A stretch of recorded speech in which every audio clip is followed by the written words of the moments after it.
মহান আল্লাহ তাআলা আমাদের সৃষ্টি করার সময় না আমাদের পরামর্শ নিয়েছেন, না আমাদের জিজ্ঞেস করেছেন, না আমাদেরকে অবহিত করেছেন।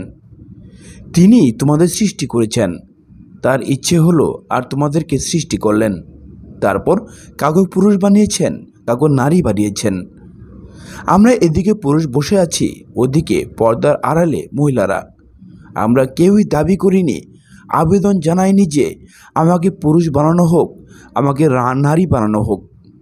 তারপর আমাদের ভিন্ন জাতি ও গোত্রে বিভক্ত করেছেন।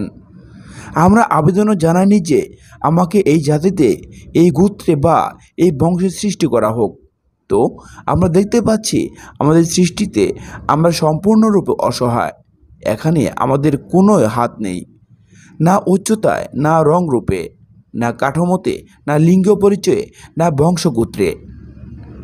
দুনিয়াতে আগমন করে চোখ খুলে একসময় জানতে পারলাম আমি ছেলে, আমি মেয়ে, আমার এই বংশ, এই আকার।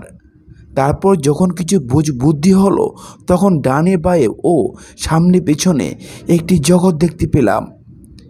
এক জগৎ তো সেটি ছিল যেখানে আমি 9 মাস কাটিয়ে এসেছি, তার কোনো স্মৃতি আমার মনে নেই। তারপর এই জগতে এলাম, তখন এটাকে খুবই সুন্দর ও মনোরম দেখতে পেলাম।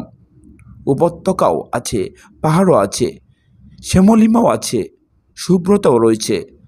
সাদা পাহাড়, কালো পাহাড়, কোথাও বিশাল বিস্তৃত মাঠ, কোথাও ফুলের বাগান, কোথাও পাখি কলতান।